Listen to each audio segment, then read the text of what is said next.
Hi, everybody. My name is Andrew Lawless, and I have with me today one of my inspiration. Her name is Val Swisher, and she's the CEO of Content Rules. So as somebody who has written books and has been in localization and content management for so long, I've learned half of what I know either through Val or through her books, right? So thank you, Val, for being here. My pleasure. Yeah. You see Val as well here on the video. So thank you, Val, for being here. And so we started working together. Actually, we did a lot of things together. But I worked with your team, right? Like a year and a half ago, when we started, and your team took the Kolbe Index, right? So tell me a little bit about that. What prompted you to take the index at the time? That's a good question. I think we were struggling on the team in terms of the best ways to communicate. And I know that I had some frustrations with the team and not really knowing how to communicate the right way, or not getting what I wanted, or not giving them what they needed. And it was recommended to me by a couple of very close colleagues. And I read about it, and we spoke about it, and I decided, hey, this seems like a good idea. Let's go ahead and do it. Okay, so you followed a recommendation, right? So then you went through the program. What did you learn?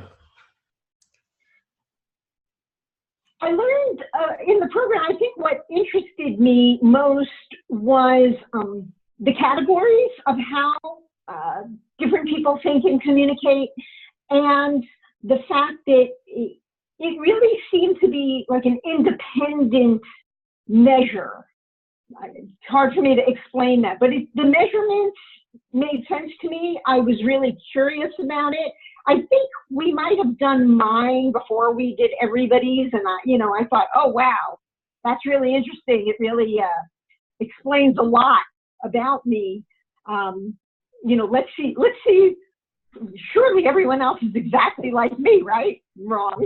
So let's see what everybody else, kind of looks like. So I think it was the way the measurement works and its independence, and how I felt that it really rang true for myself, figuring that would extend to my team.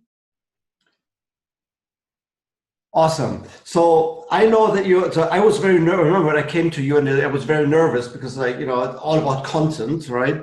So your company name is Content Rules. So I think that means because you have rules for content, but also content rules, right? So if I go there, my content better be right? So and one of the conversations that we had is actually that we have different views on what the right content is. Right? That's true. That's true. I think we probably had that conversation for a long time. Predating Kolbe, I think. Especially about how you communicate, right? So how different people communicate. And we had this conversation where I think as managers, we always wish that people do the things the way we would do it. Right? And you had some, so do you want to share this? Yeah, I mean, absolutely. I think even from when I was very young, I always figured that everybody thinks the same way I do, and everybody reacts the same way I do, and everybody communicates and wants to be communicated in the same way I do. And that is so not true. And, you would think that by now I would have figured that out, but it was really very eye-opening to truly understand some of my own personal frustrations as to why certain people and I just can't seem to communicate, because what I need and what I'm expecting and wanting is nowhere near what they're accustomed to giving and doing. And then what I give and do is nowhere near what they need. So it's just really a dichotomy, more so than I would have imagined. And everything started falling into place my frustrations, their frustrations, what drives me crazy, what drives them crazy. It was like, oh, and other people, oh, this is why we get along so well. You know, we don't even have to say more than 2 words. We got it. There's this other person, I am lost, or I am, you know, drowning. For me, it's drowning in information, which I get overloaded with information. So really fascinating, and really explained a lot of the interactions, but more so also helped direct how we can best work together as a team. So as the CEO of your company, what are you doing differently now? So as the CEO of my company, the first thing is recognizing sort of my own innate way of reacting and taking in information and communicating information, and recognizing who on my team I'm communicating with, and trying to adjust sort of my innate way of communicating to better match what they need. So that's, you know, from a personal standpoint, I think that it's really revolutionized the way I think when I'm communicating with certain people, to make sure that I'm aware. I think in reverse, first of all, other people on the team have a better understanding of what I need. So just a small example, there's one person on my team who loves to give me a ton of information. I mean, a ton of information. And I just can't deal with it. And he has learned that he's much better off giving me 4 bullets at the top and then saying, if you want more information, it's all below, like in an email. Right. And when he doesn't do that, I can remind him, hey, I'm a quick start. I need the 4 bullets. Give me the 4 bullets. If I need more info, I'll read down. And people have really adjusted. And I have to tell you that this is a change that has stuck. And I think that that's the most important thing, because it is a year and a half later, and we're still understanding this and doing this. So I think that is a testament, is the fact that we have made a real significant shift in terms of the information sharing and the way we communicate with each other. I think that's the biggest benefit, is that it's been a fundamental shift in the way we communicate, because we understand what the other person needs and what our natural inclination is to give and receive. That's been really foundational to the company, and has made it a lot easier for us to communicate. Well, so I'm so glad that you say that, because as you know, there's some dancing, like some air guitar playing in the workshops, right? There's like role plays, right? There are times when it's a little bit uncomfortable, and then it's inspiring, then there be aha moments and all of that, right? You saying that, you know, these things stick, like the learnings in between stick, because that's why we do all of that, the activities in between, that in a year and a half later said, I still remember that, right? So absolutely. Yeah. Absolutely. I think another thing is having an understanding of where people's strengths lie has helped us divide up different projects and different tasks to different people. And that was something that we had discussed. I have some people that are real fact finders. They will stop at nothing to find Yeah. facts. Right. And, you know, if I need research, they are the people to go to. It's not someone on my team who's just like me. We are the ideas people. So really understanding who is best at what really has helped us in terms of our project work as well, so that we know. And I also know, gee, if I ask a simple question, I'm going to get a spreadsheet. okay, just be prepared for the spreadsheet because I really just wanted one bullet, but I'm going to get the spreadsheet. Brace yourself. But if I need the spreadsheet, go ask that person to get me a well-developed spreadsheet, and it'll be beautiful. Something I can't produce. It's not my thing. It's not my inclination.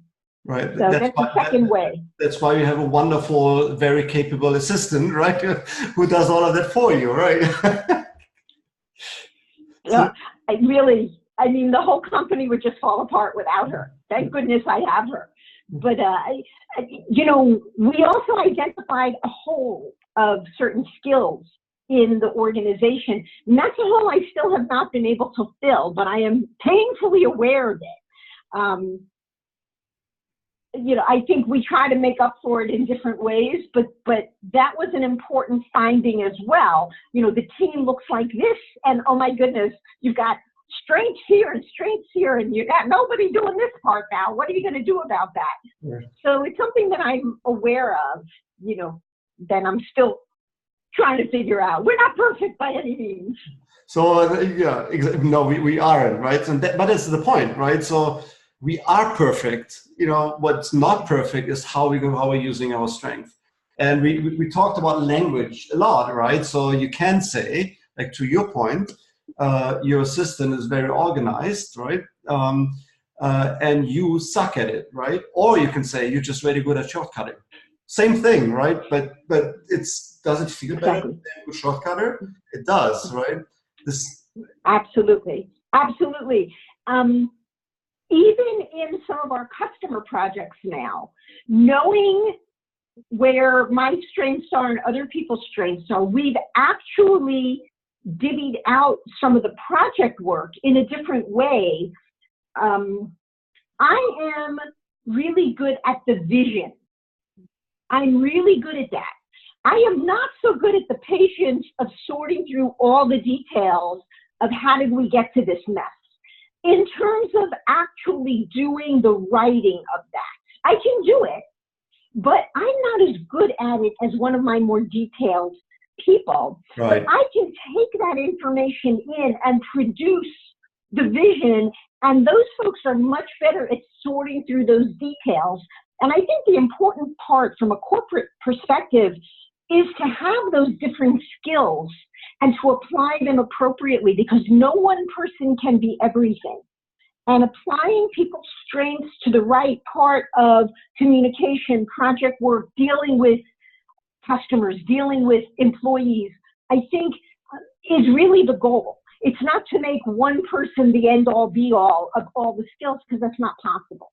Right. So that was another good lesson that came out. Yeah.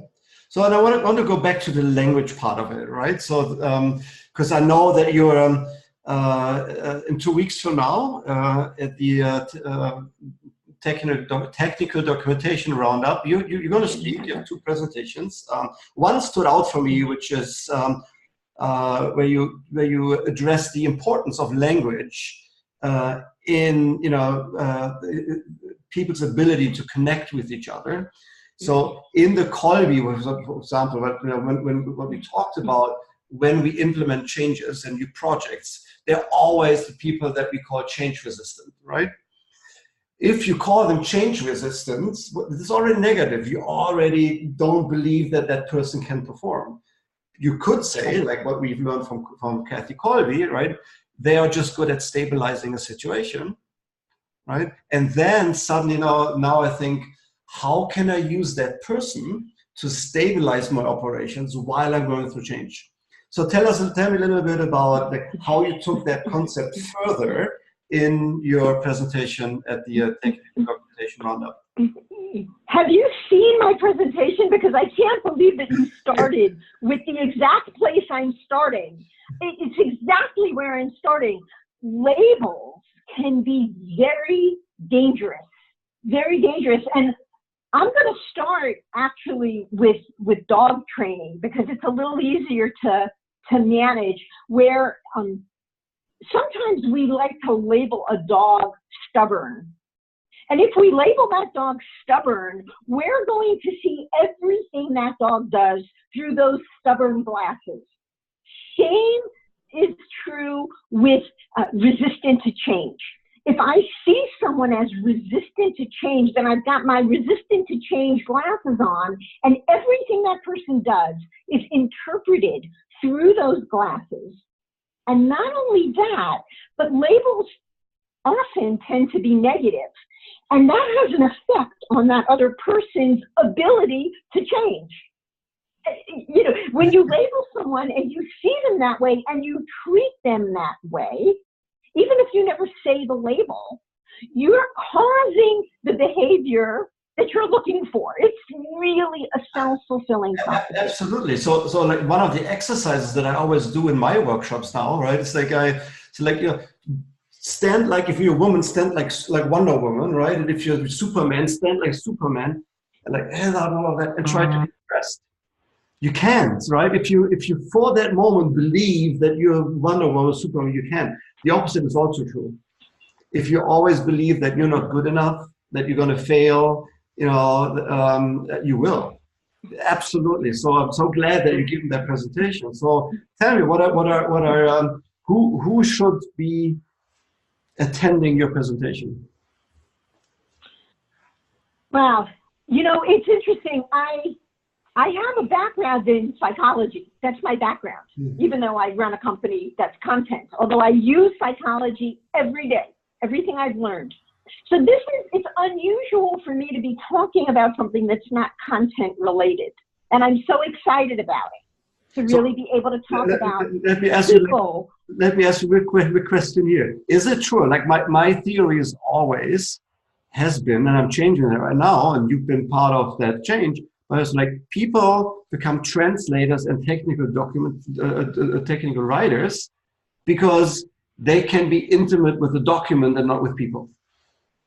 Right? It's kind of like is it not, right? But it's not true. It's totally not true, right? So yeah, I mean, you know, as we know from Kolbe, people have certain inclinations, and I think a lot of technical writers are very good organizers, good organizers, which leads them to behave in certain ways.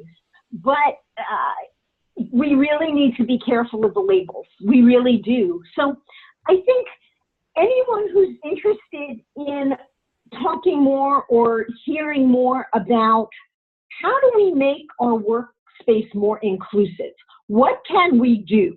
Labels are one thing, but what are some of the other things that we're facing? And also, this all came about because of the acknowledgement that when a word exists, the mere existence of a term can open up acceptance and understanding for people. And so there are terms that have come into our vernacular that have now allowed people to be more of who they are and more at ease with themselves. So give me what are those terms? Well, a lot of them are around LGBTQ issues. So, for example, the term transgender had a big impact on one of my children who never could understand why he was so miserable. He was so miserable. And then he learned this term and thought, oh, it's not just me. And then he learned the term transgender community. Yep. And he learned, I'm not alone. And this revolutionized his life. And there are other terms, both within and without, you know, outside of the LGBT community, that as people, because the term exists, we can now face our daily lives in a much better way. And this was so important to him, and he's become this flourishing, amazing man. And the existence of these terms were critical. So we have to be careful with labels, yet sometimes having a word that we didn't know about before can open up an entire world that we never knew existed. Well, absolutely. So I think, yeah, go ahead. And you know, and you touch on the right things. Like one is labels, right? Labels like typically you are, people are, life is kind of thing, right? nations are, whatever, you know. And then we have terms that we're using. And those terms, as you know, as like a terminology expert, it's the concept behind the terms that makes a difference. So what what I'm hearing you say is, like, on the one hand, yes, we have those labels, we change those labels, those labels change those terms. The terms introduce us to a concept that then change our entire life and beliefs, right? Absolutely. You want to give my presentation, because you know this stuff really well. Absolutely. I'm just summarizing what you're telling me. So, good. So, yeah, absolutely. So, and then I see you also give a second presentation, right? And kind of like getting my head around how that fits together. It's on digital transformation, which also has to do with content, right? Where you say, like, if you want to transform our organizations, right? We also need to transform the content, right? Not sure how that relates with the psychology of it, but I'm sure it does somehow. But go ahead, tell me how. You know, talking about content transformation is much more in the usual realm of my topics when I speak at conferences or videos that I do or webinars or whatever.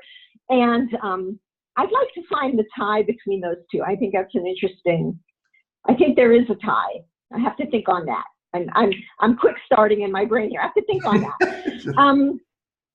You know, the whole topic of content transformation has come up because I'm working with customers on a daily basis that are trying to transform the way they do content.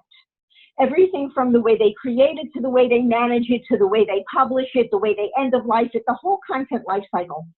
And I work with these customers, and they're earnest. They really want to make change.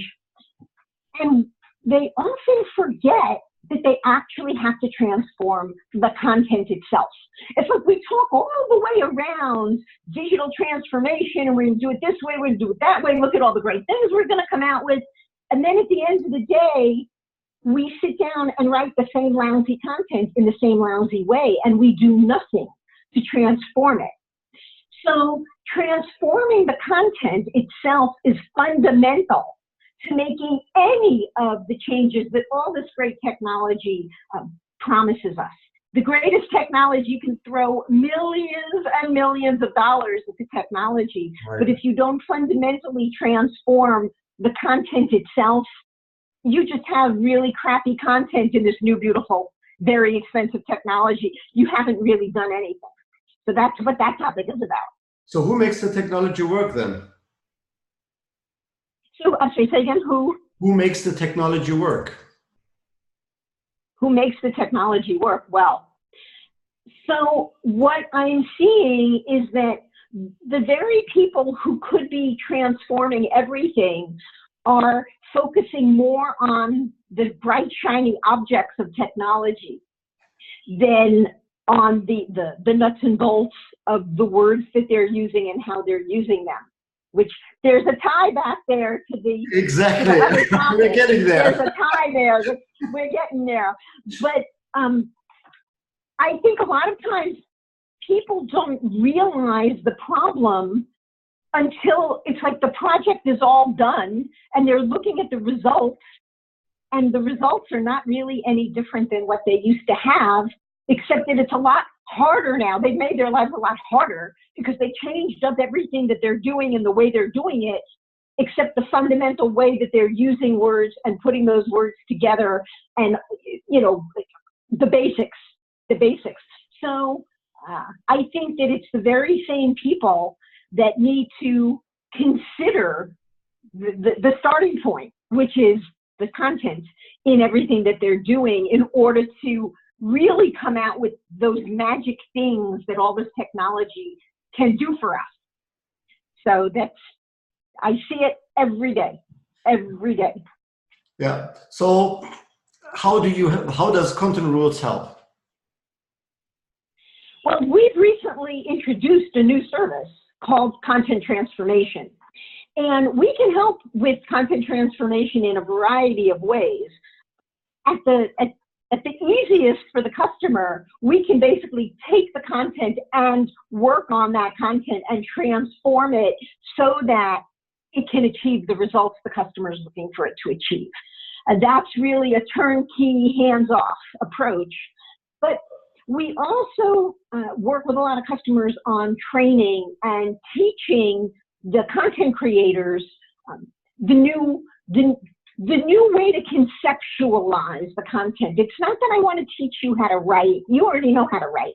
But I want to work with you to understand a new concept in terms of how that content should look and should read, and those things you need to do so that your output actually works as well as it can. So we can teach you, we can do it for you, we can do a combination of it. And so far it's being really well received in the industry, because people are going, oh yeah, you know, we implemented all this stuff and forgot that we actually had this huge amount of legacy content that we really need to be accessible to us in this new strategy that we're using for it. Good. So if I needed your help, or any of our viewers here needs your help, you know, so how do we get in touch with you? Get in touch with me? Well, you can drop me an email. My email is Val S, as in Val Swisher, at contentrules.com. And we will, or you can go out. We will put that email address right down here, right? It's right there. Check it there. Swisher at contentrules.com. Or you can go out to our website and fill out the contact form. We respond pretty quickly to that. Send a carrier pigeon, call me, text me, whatever it takes. Just let me know how I can help you. And I have a very qualified team who are really great at the jobs they do, ready to help you with your content problems. So thank you very much. That was Val Swisher, everybody, of Content Rules. Great insight into how content relates to people, you know, how it makes people connect, how it helps transform your organizations, which then will be done by people, right? So there you have your tie. Yep. If you want to get into contact with her, please do. The email is down here. And we can see you live on, what are the dates again? The technical documentation? May 21st, 22nd, and 23rd. In Menlo Park, California, right? So I hope I see everybody there. And Val, I see you there. And see you soon. Bye. Thank you. Bye. There we go. There we go.